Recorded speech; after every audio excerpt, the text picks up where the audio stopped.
I've always said, and I've said it many times in our discussions lately, is that this is all about a clock and a calendar. It has been for a while.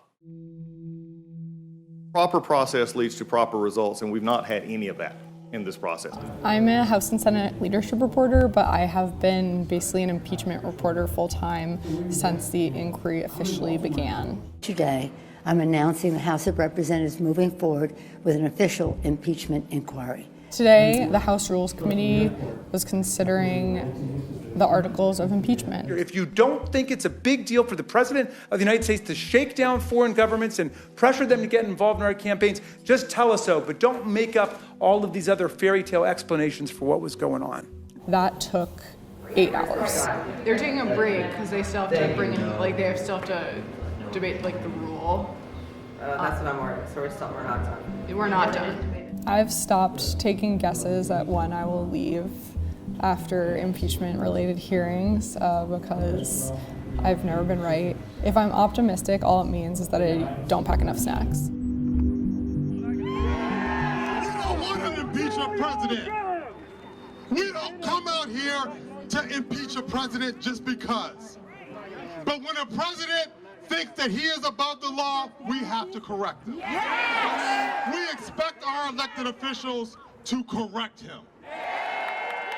It's been pretty hectic. Got in about 9 o'clock when votes started, just trying to talk to lawmakers, see what's going on with them. Hey, Congressman Cole. Yeah. Hey, how's it going? Chris Marquette from CQ Roll Call. Yeah, same talking points are being stuck to by both parties. The Republicans are saying it's a sham process. I think in this case there's simply no grounds to impeach the president. I do think the process that the Rules Committee originally designed was remarkably, again, partisan, unfair, and truncated, and I think partially responsible for where we find ourselves today. The Democrats are saying it's their solemn constitutional duty. I rise today feeling the full weight of my duty as a member of this august body. This president has shown himself time and time again to believe that he is above the law.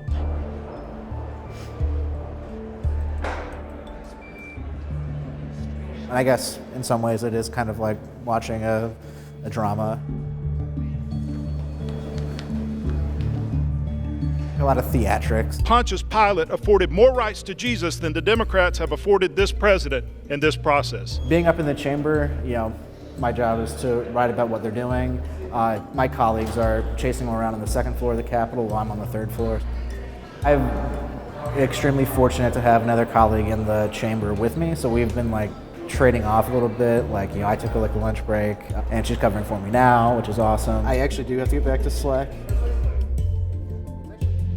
Probably be leaving here, I don't know, maybe 9, something like that. Hopefully by 9 at least, we'll see.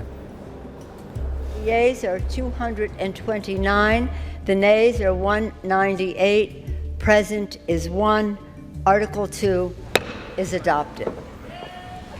I just want to get your reaction to the vote. Well, obviously it's a disappointing day for America. It changes the threshold for impeachment. So I think the American people see it for what it is, which is a partisan attack on this president. In an historic vote, the House of Representatives charges President Trump with abusing his power and obstructing Congress. No one is above the law. It's a very powerful thing to witness. Now it moves to the Senate for a trial where a 2/3 majority would be needed to convict him and remove him from office. In the meantime, President Trump is up for re-election in 2020, which means Democrats and Republicans must strike an awkward balance between pursuing their constitutional duties and protecting their political careers.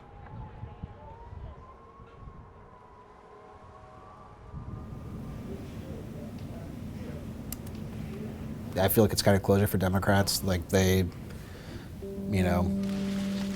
Heads up, everybody. got the outcome that they wanted. President Trump used the powers of his office for his own personal political gain to the detriment of the national security interests of the United States. That is the very definition of an impeachable offense. For Republicans, I think it's closure because they have their political ammunition now for how their Democratic colleagues proceeded? Well, I don't normally comment on my conversations that I may or may not have with the president, but I can say that he believes a longer trial in the Senate certainly allows him the opportunity to actually have a fair process. For reporters, again, like kind of closure, it's like, impeachment is over. The trial awaits, so some closure there. I guess, for like the American people, I guess in a way it's also probably closure. You have the partisans who are, happy that Trump was impeached. You have the partisans who are angry, but, they don't have to see Adam Schiff every day anymore. Or maybe they will if he's a manager, I don't know.